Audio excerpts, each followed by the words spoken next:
Merci Monsieur le Président. Mais d'abord, Monsieur le Premier ministre, je vais essayer de vous rassurer puisque sur l'heure du midi, vous avez essayé de refiler notre question à votre collègue sous prétexte qu'elle serait d'ordre technique.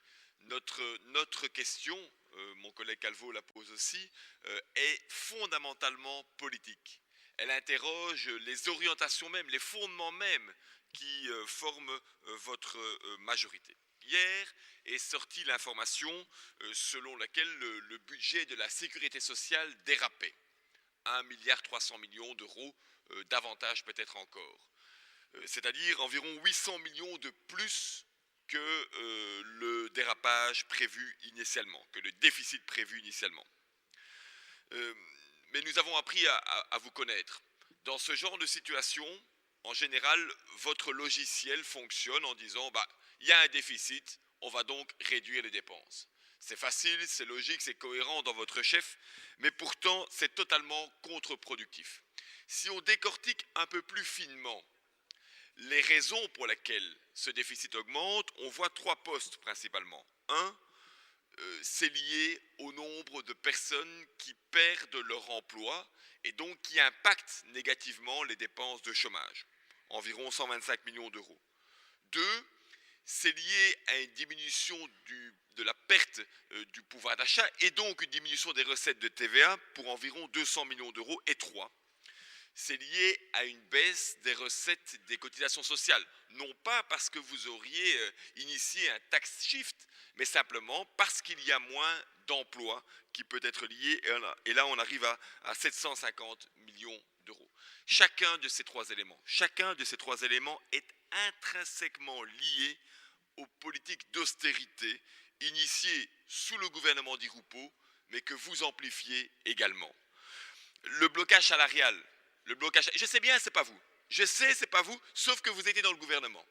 Vous étiez dans le gouvernement Di Rupo.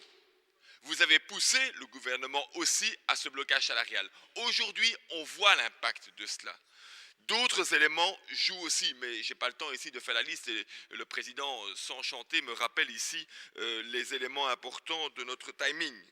Ce genre de politique, blocage salarial aujourd'hui, mais demain l'amplification avec le Sodindex, ce genre de politique-là impacte très clairement les recettes de la sécurité sociale, de même que l'absence de politique d'emploi et de perspective en la matière aussi. Quand allez-vous changer de logiciel et ouvrir la voie d'un financement alternatif de la sécurité sociale, comme les écologistes ont eu, eux, l'audace de le proposer dans leur budget alternatif? Merci. Monsieur le Premier ministre, votre ministre du Budget vient de faire une grande déclaration. Je ne sais pas si vous avez déjà eu l'occasion de la lire. Les chiffres que je viens de voir sur le déficit de la sécurité sociale ne sont pas des chiffres auxquels je m'attendais. C'est une déclaration qui va nous aider beaucoup.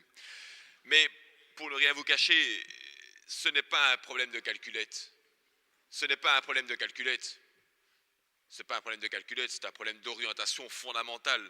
Votre choix politique d'austérité, c'est celui-là qui est fondamentalement problématique ici. Et vous essayez évidemment de fuir les enjeux, de fuir les réponses en lien aujourd'hui avec ce déficit. Mais l'austérité est un cercle vicieux. Dans un premier temps, on constate, et vous constatez aujourd'hui qu'il y a un problème dans le budget de la sécurité sociale. Dans un deuxième temps, vous réduisez les dépenses. Et puis dans un troisième temps, vous constatez qu'en fait, ça augmente encore le déficit de la sécurité sociale.